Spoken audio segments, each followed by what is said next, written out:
Obrigado, pastor Arilton, sempre com mensagens inspiradoras e agora tratando diretamente da nossa saúde.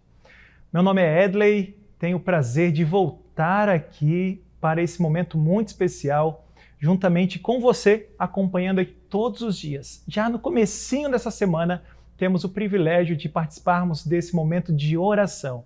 Por isso eu quero convidar já você a entrar agora nas redes sociais, que você pode acompanhar aqui embaixo, e mandar ali os seus pedidos, os seus agradecimentos, e nós, na medida do possível, estaremos trazendo e entregando aqui nas mãos do Senhor, mas certamente todos eles nós estaremos orando. Então, nesse momento agora, nós iremos para alguns pedidos e agradecimentos que foram feitos, e eu quero trazer aqui para você o pedido da Adriana. A Adriana, ela diz assim, ó: bom dia, gostaria de pedir oração para o meu primo Pedro, que está em uma situação delicada, ele está precisando de um milagre de Deus, e Deus é o médico dos médicos, que ele venha fazer o melhor.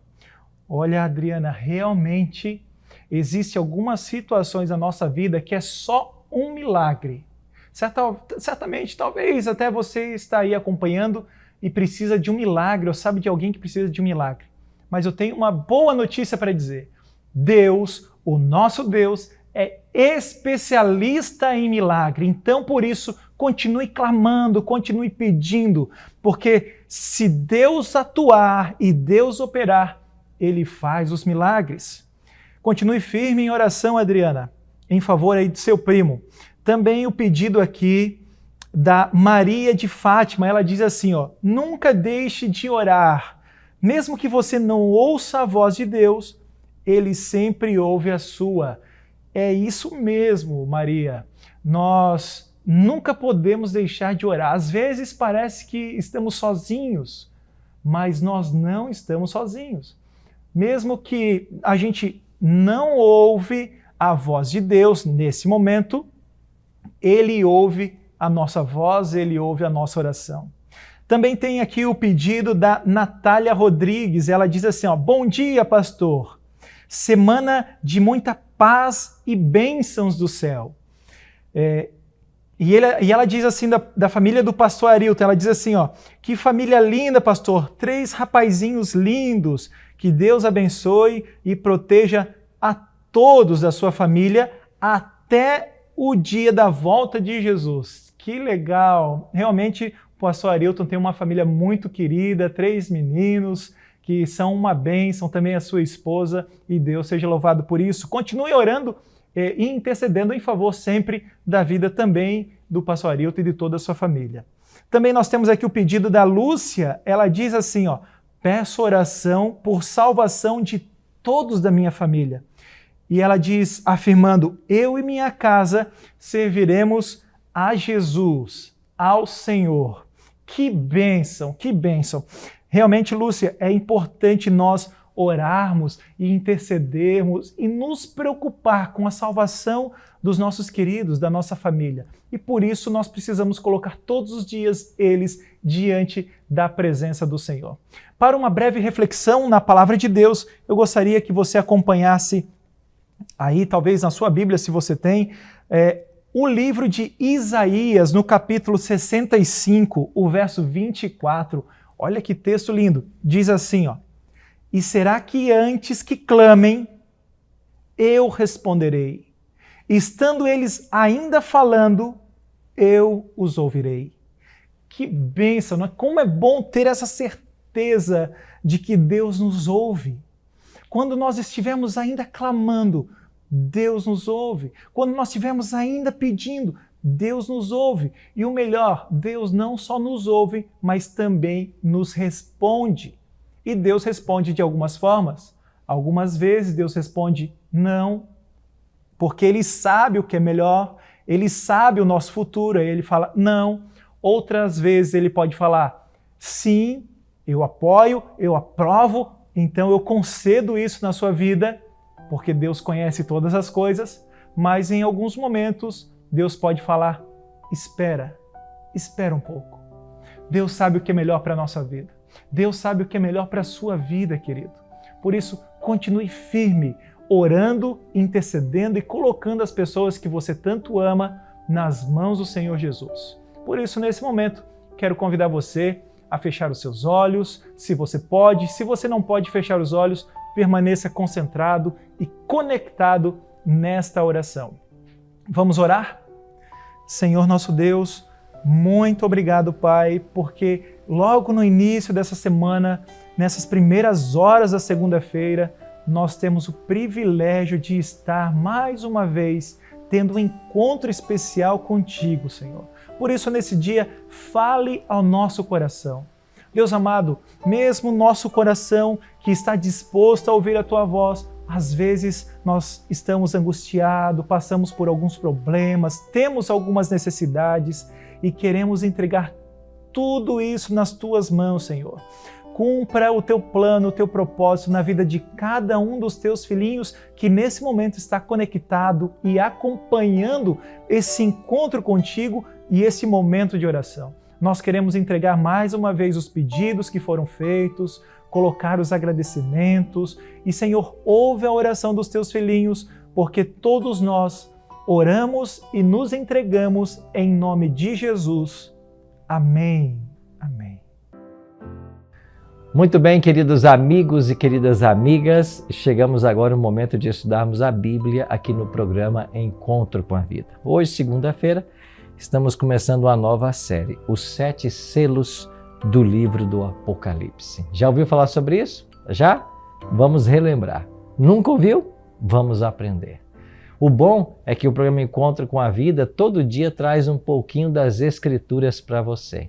E esse contato com a Bíblia, ele é fundamental, porque é a forma que Deus deixou para nós termos um referencial, para nós termos um conhecimento da verdade que nos prepara para o céu. Afinal, o grande objetivo da nossa vida deve ser o nosso preparo para a vida futura, para a vida eterna, para ir morar no céu. É isso que Deus prometeu em Sua palavra e isso tem que estar enraizado em nosso coração. Assim, hoje vamos começar essa série especial. Quero convidar você já a pegar a sua Bíblia, abri-la em Apocalipse capítulo 5 e nós vamos ter a partir de hoje 2 semanas de estudo sobre os 7 selos do Apocalipse. Serão 8 temas e você vai entender por que nós vamos ter um tema a mais daqui para frente. Mas antes de a gente avançar, eu tenho um convite todo especial para você. Todos os domingos e quartas-feiras eu estou estudando as profecias de Daniel presencialmente, com um grupo de amigos. Então, o primeiro convite vai para você que mora na cidade de Porto Belo, aqui em Santa Catarina. Todas as quartas-feiras, às 8 da noite, eu estou aí na cidade de Porto Belo, para ser exato, no bairro Perequê. Todas as quartas, às 8 da noite, estudando as profecias de Daniel. E depois de amanhã, quarta-feira, eu estarei lá, mais uma vez, na rua Olinda Peixoto 611. E você é o meu convidado. Venha, traga a sua família, vamos aprender juntos mais sobre a palavra de Deus. Rua Olinda Peixoto 611, bairro Perequê. Igreja Adventista do bairro Perequê, em Porto Belo. E para você que mora na cidade de Tubarão, e cidades vizinhas, o convite é o mesmo, só que no domingo. Todos os domingos, às 8 da noite, a gente se encontra na Igreja Adventista Central de Tubarão. O nosso endereço é Rua Luiz Martins Colasso, 570. A nossa igreja fica ao lado do Colégio Adventista de Tubarão, aí no centro da cidade. E você é o meu convidado. Todos os domingos, 8 da noite, a gente está lá para aprender mais da Palavra de Deus. Hoje, então, começando uma nova série, nós vamos estudar a respeito dos 7 selos do Apocalipse. A minha Bíblia já está aqui para começarmos o nosso estudo. E hoje vamos ter o nosso primeiro tema, que vai falar sobre Deus no trono e a abertura do primeiro selo. Amanhã, o segundo selo, quarta-feira, o terceiro selo e assim por diante. A cada dia vamos estudar a abertura de um selo no livro do Apocalipse.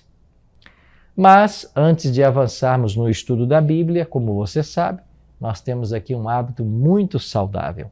A gente não começa o estudo da Bíblia sem antes convidar você para fazermos uma oração. E por que fazemos isso? Porque nós precisamos da iluminação do Espírito Santo para compreender aquilo que foi revelado na Escritura.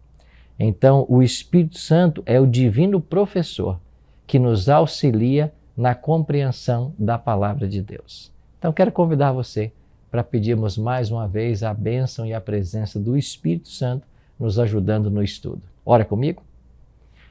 Pai querido, muito obrigado, Senhor, por estarmos reunidos mais uma vez para estudarmos a Tua palavra. Queremos suplicar que o Teu bom e Santo Espírito esteja conosco e que ao abrirmos o Teu livro sagrado, nós possamos compreender a Tua vontade para a nossa vida. Abençoe cada amigo, cada amiga que separou um tempo para estarmos juntos agora, aprendendo mais da Tua vontade. Que o Teu bom e Santo Espírito nos auxilie, nos dê sabedoria e nos faça compreender a mensagem dos selos do Apocalipse. Oramos em nome de Jesus. Amém. Muito obrigado por ter orado comigo. Vamos então para o livro de Apocalipse e nós vamos estudar a partir de agora o capítulo 5, o capítulo 6, o capítulo 7 e um pouquinho do capítulo 8, que são os textos que englobam a temática dessas 2 semanas a respeito dos 7 selos. Vamos começar então com o primeiro selo. Mas antes de falar do primeiro selo, vamos ver as circunstâncias da abertura dos selos?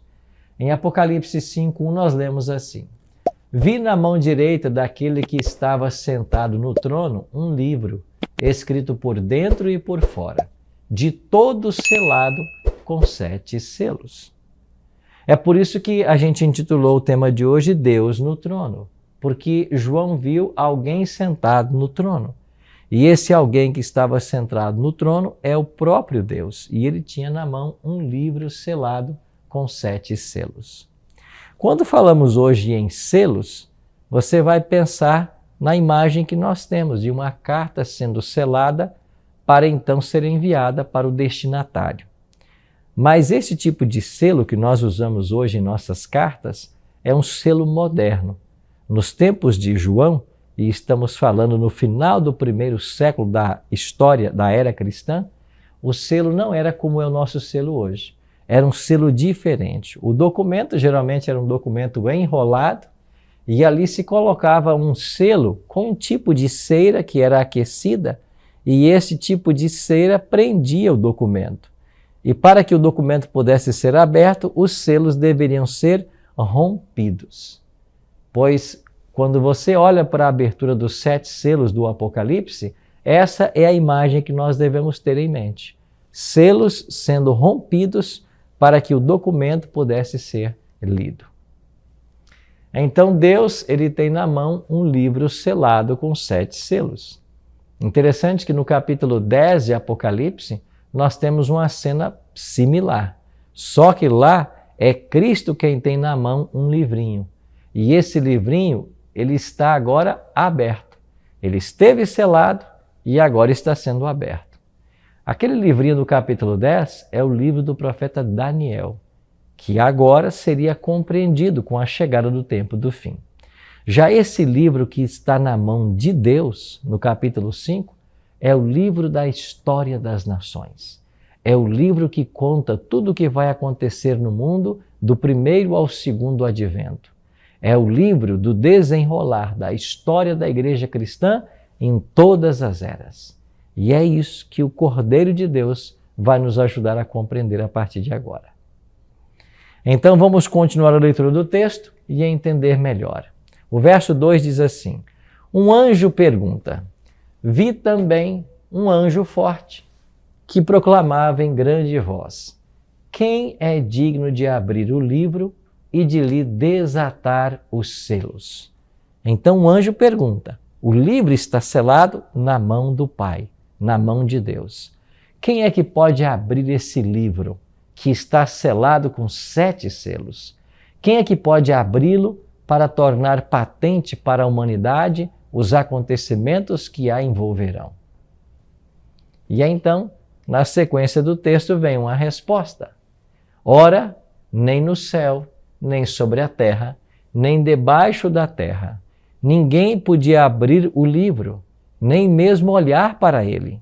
E eu chorava muito, porque ninguém foi achado digno de abrir o livro, nem mesmo de olhar para ele. Quem é que chorava aqui? Era João. João chorava em desespero diante da situação de não poder conhecer a história ou compreender o desenvolvimento das nações ao longo da era cristã. E enquanto ele chorava muito, veio uma palavra de consolo. O texto continua dizendo: todavia, um dos anciãos me disse: não chores, eis que o leão da tribo de Judá, a raiz de Davi, venceu para abrir o livro e os seus 7 selos. Quem é o leão da tribo de Judá? Quem é a raiz de Davi? É o próprio Senhor Jesus Cristo. Aliás, o livro do Apocalipse apresenta Jesus sobre várias figuras. Uma delas é o Cordeiro. 29 vezes ele é chamado de Cordeiro no Apocalipse. Mas ele é também chamado aqui no capítulo 5 do leão da tribo de Judá. Por que leão da tribo de Judá? Porque o estandarte da tribo de Judá era um leão. Então Cristo é o leão da tribo de Judá. É aquele que defende seu povo. É aquele que reina sobre seu povo. E este ser, Cristo, foi achado digno de abrir o livro selado com 7 selos. Verso 7. Veio, pois, tomou o livro da mão direita daquele que estava sentado no trono, e quando tomou o livro, os 4 seres viventes e os 24 anciãos prostraram-se diante do Cordeiro, tendo cada um deles uma harpa e taças de ouro cheias de incenso, que são as orações dos santos, e entoavam novo cântico, dizendo: digno és de tomar o livro e de abrir-lhes os selos, porque foste morto, e com o teu sangue compraste para Deus os que procedem de toda tribo, língua, povo e nação. Que cena linda! No trono de Deus. Deus está sentado em seu trono. Na mão, ele tem o livro com o destino das nações. Não se achou no universo inteiro um ser digno de abrir esse livro e de tornar patente esse conhecimento. De repente, um ancião toma a palavra e diz: sim, há alguém que é digno. O leão da tribo de Judá, a raiz de Davi, ele é digno, porque ele foi morto e com o sangue dele ele comprou para Deus os que procedem de toda tribo, nação, povo e língua. Cristo é ao mesmo tempo o leão da tribo de Judá e o cordeiro que foi morto.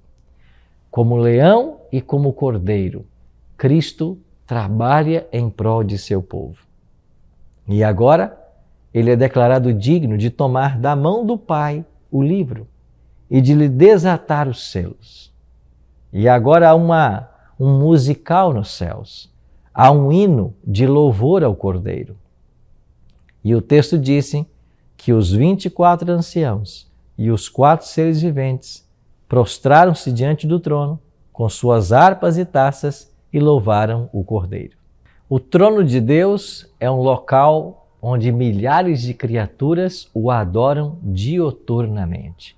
E esses versos do capítulo 5 falaram a respeito dos 24 anciãos e dos 4 seres viventes. Os 24 anciãos são seres que administram Deus na liderança do universo. Já os 4 seres viventes são 4 seres que não temos um paralelo para exemplificar, mas eles estão ao redor do trono e eles louvam a Deus também de forma dioturna. E agora todos louvam ao Cordeiro, porque com a sua morte ele se tornou digno de tomar o livro selado e de abrir os selos.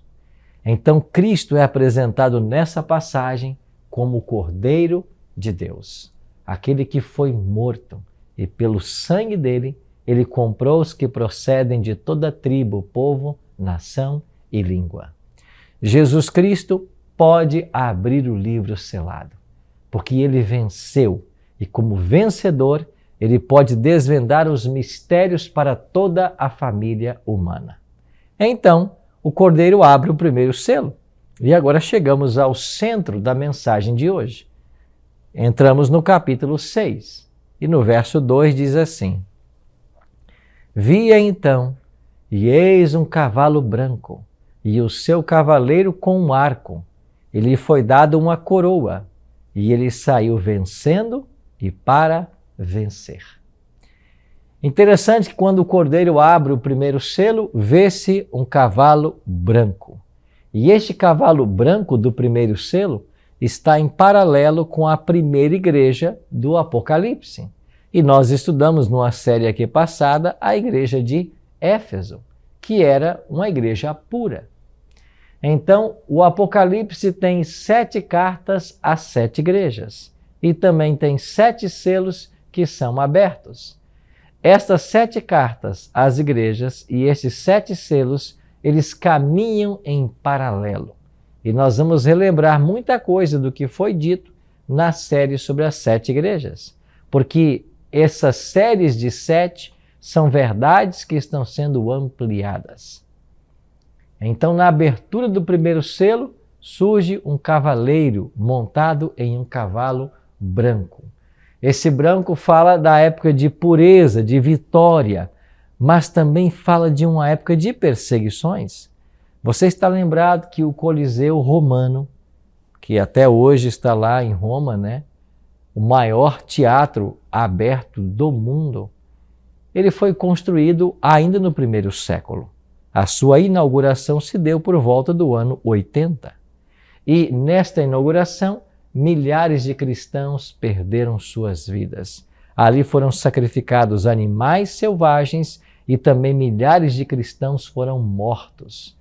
O Império Romano começava suas grandes perseguições. Esse primeiro selo, aberto pelo Cordeiro, ele pode ser colocado como sendo do ano 31 depois de Cristo até o ano 100 depois de Cristo. E por que essas datas? Porque o ano 31 é o ano da morte de Cristo. Então, quando Cristo morre, começa a primeira igreja do Apocalipse, a igreja de Éfeso, e também está sendo aberto o primeiro selo. Então, esse primeiro selo ele vai descrever eventos que tiveram lugar no primeiro século. E ele será estendido até o ano 100. Por que o ano 100? Porque é o ano aproximado da morte de João, o último dos apóstolos. Então, o primeiro selo é aberto e ele fala da história da igreja cristã no primeiro século. Então, os eventos do primeiro selo são eventos que estão datados ainda no primeiro século da era cristã. O que aconteceu com a igreja de Cristo? Bom, a igreja era uma igreja vitoriosa. Esse cavalo branco tinha um cavaleiro. O cavaleiro tinha um arco na mão e ele saiu vencendo e para vencer. Por que essa foi uma igreja vitoriosa? Porque nós estamos falando de membros como Pedro, como Paulo, como Tiago, como Filipe. Estes eram os membros da igreja no primeiro século. Uma igreja que teve como seus membros os apóstolos de Cristo. Uma igreja que tinha uma doutrina pura. Uma igreja que cresceu de forma maravilhosa, chegando a 6 milhões de membros. Então veja o tamanho desta igreja. Era uma igreja pura, uma igreja fiel à palavra de Deus. Por quê? Porque os colunas da igreja, os apóstolos, ali estavam presentes. E esses apóstolos mantiveram firme a doutrina, a verdade ensinada por Jesus Cristo. O branco desse cavalo, na abertura do primeiro selo, fala de uma igreja pura. E a pureza da igreja se devia à sua fidelidade à palavra de Deus. Não é esse um exemplo hoje que nós devemos copiar como igreja cristã? Não devemos buscar a pureza apostólica? Não devemos buscar conhecer as verdades que a palavra de Deus guarda e revela? Por isso, eu e você temos o privilégio hoje de, como eles, conhecer as verdades da palavra de Deus. eu e você temos o privilégio de aprofundar nosso conhecimento na Bíblia e conhecer através dela toda a vontade do Senhor. Então, quando o Cordeiro abre o primeiro selo, vem um cavalo branco, a pureza da igreja cristã desse período. Esse cavalo é cavalgado por um cavaleiro que tem em sua mão um arco, um instrumento de guerra. Ele sai vencendo e para vencer. Na batalha contra as forças das trevas, a igreja foi vitoriosa. E por que foi vitoriosa? Porque se manteve fiel àquilo que era ensinado por Jesus Cristo e transmitido pelos apóstolos. Isso nos deve levar hoje a uma reflexão. Não é exatamente isso que acontece hoje? A igreja está perdendo seu poder espiritual, perdendo sua força, justamente por se afastar da palavra de Deus? Você já percebeu que em alguns cultos, algumas igrejas, em alguns cultos, a gente vai para assistir, mas a palavra de Deus nem é aberta? Às vezes nós estamos envolvidos com tantas atividades distintas que a Bíblia, que deveria ser o grande objeto do estudo, acaba ficando de lado. Eu me lembro que outro dia eu estava em São Paulo e num domingo pela manhã eu quis ir conhecer uma outra igreja, cultuar juntos lá. E depois de entrar numa grande igreja com capacidade para milhares de pessoas, ouvir pregações que duraram quase 1 hora, eu saí daquela igreja percebendo uma coisa. Naquela pregação que durou quase 1 hora, a Bíblia não foi aberta. A palavra de Deus não foi estudada. E quando terminou aquele culto, naquele domingo pela manhã, e todos nós saímos da igreja, ao ver aquelas milhares de pessoas descendo as escadarias daquele imponente templo, me veio uma mensagem ensinada por Jesus Cristo. Uma fala do Cristo certa ocasião, quando ele disse: ovelhas que não têm pastor. Isso mesmo, ovelhas que não têm pastor. Será que eu estou falando para um pastor agora, para um líder religioso? Você tem a responsabilidade de conduzir espiritualmente uma igreja? Você tem sido negligente com o estudo da Bíblia? Você tem sido negligente com a sua dedicação ao conhecimento da palavra para depois transmitir esse conhecimento às ovelhas a quem o Senhor te confiou? Será que eu estou falando para um membro que tem percebido que há décadas frequenta uma igreja, mas não conhece quase nada da Bíblia? Porque na igreja a Bíblia não está sendo ensinada? Será que aqui no programa a gente começa a falar algumas coisas, apresentar algumas verdades, algumas doutrinas que você ouve pela primeira vez aqui no programa, mesmo estando dentro de uma igreja há décadas? Isso é um motivo de reflexão. Nós temos que refletir. Sabe por quê? Porque nós não podemos delegar a nossa salvação para nenhuma outra pessoa. Nós não podemos entregar à mercê de outros o nosso destino eterno. Nós temos que cuidar disso. É por isso que a palavra de Deus enaltece quando fala dos bereanos no livro de Atos. Lá são mencionadas 2 igrejas, os cristãos de Bereia e os cristãos de Tessalônica. E a palavra de Deus diz no livro de Atos de que os cristãos de Bereia eram mais nobres que os de Tessalônica, porque eles receberam uma palavra com toda a avidez e eles investigaram para saber se de fato as coisas eram assim. Essa deve ser a sua postura. Você deve investigar para saber se de fato as coisas são assim, se o que está sendo ensinado é bíblico, se é verdade ou não. Nós não podemos ficar à mercê de conhecimento de outrem, apenas ou acreditar no que ouvimos, sem investigar para saber se na Bíblia é de fato assim.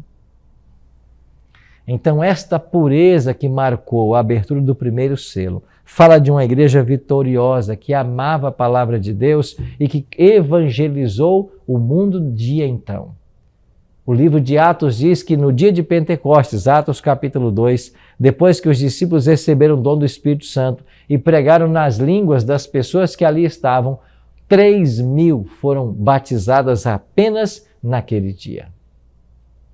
Esse número cresceu em seguida para 5.000 e depois falamos em 6 milhões. Ou seja, a igreja cresceu e se alastrou de forma extraordinária pelo mundo inteiro. É por isso que Paulo, em Colossenses 1:23, vai declarar que o evangelho foi pregado a toda criatura debaixo do céu em seus dias. E ele diz, dos quais eu, Paulo, tornei-me ministro. A palavra foi pregada. Paulo foi decapitado no ano 67. Isso quer dizer que antes que chegasse a destruição de Jerusalém, o mundo havia sido evangelizado. E por que o foi? Porque na abertura do primeiro selo, viu-se um cavaleiro branco, uma pureza doutrinária, viu-se um guerreiro com um arco e flecha nas mãos, batalhando as batalhas do evangelho, viu-se uma igreja vitoriosa, que disseminou a palavra de Deus e o mundo inteiro foi evangelizado. E se cumpriu parcialmente aquilo que Jesus havia ensinado em Mateus 24:14, quando ele declarou: e será pregado este evangelho do reino por todo o mundo, para testemunho a todas as nações, então virá o fim. E o fim veio. Para esta primeira geração do primeiro século, o fim foi a destruição da cidade de Jerusalém no ano 70, por ordem do general Tito, imperador general romano. Então o evangelho foi pregado e o fim veio na destruição de Jerusalém. Agora esta profecia de Mateus 24:14 terá um duplo cumprimento.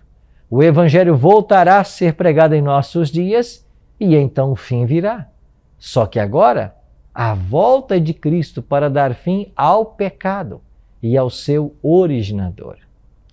É por isso, meu amigo, minha amiga, que a atitude mais sábia que nós podemos tomar hoje é nos colocarmos inteiramente nas mãos do Senhor, para que Ele nos ajude em nossa caminhada. O primeiro selo foi aberto. Eventos foram mostrados a João, eventos que haviam acontecido, porque estamos falando do final do primeiro século, quando o livro está sendo escrito. É mais uma retrospectiva histórica. E João pôde comprovar por essas visões que aquilo de fato havia acontecido. E agora, quando abre-se o primeiro selo, nós temos que aprender com a igreja de Éfeso a sermos uma igreja também vitoriosa. E a nossa vitória repousa exclusivamente em Jesus Cristo. Enquanto formos dependentes dele, andarmos com ele, nossa vitória na vida espiritual será certa. Sim, meu amigo, sim, minha amiga, o que nós precisamos hoje é voltarmos à palavra de Deus, acreditarmos em suas verdades e, pela graça de Cristo, praticá-las, para termos também essa mesma pureza do primeiro século. É por isso que hoje eu quero desafiar você a reservar um tempinho a cada momento do dia, ou um tempo a cada dia, para estudar a palavra de Deus, para aprofundar seus conhecimentos, para buscar a vontade do Senhor para a sua vida. Faça isso. Esse é o caminho que Deus deixou para nós avançarmos em nosso crescimento espiritual. Vamos orar? Pai querido, muito obrigado, Senhor, pela Tua palavra hoje. Obrigado por sabermos que o Cordeiro de Deus foi morto e Ele somente é digno de abrir o livro selado e mostrar para todo o universo os acontecimentos que terão lugar antes do estabelecimento do Seu reino eterno. Dai-nos um dia feliz e abençoado em Tua companhia. É a nossa oração. Em nome de Jesus. Amém.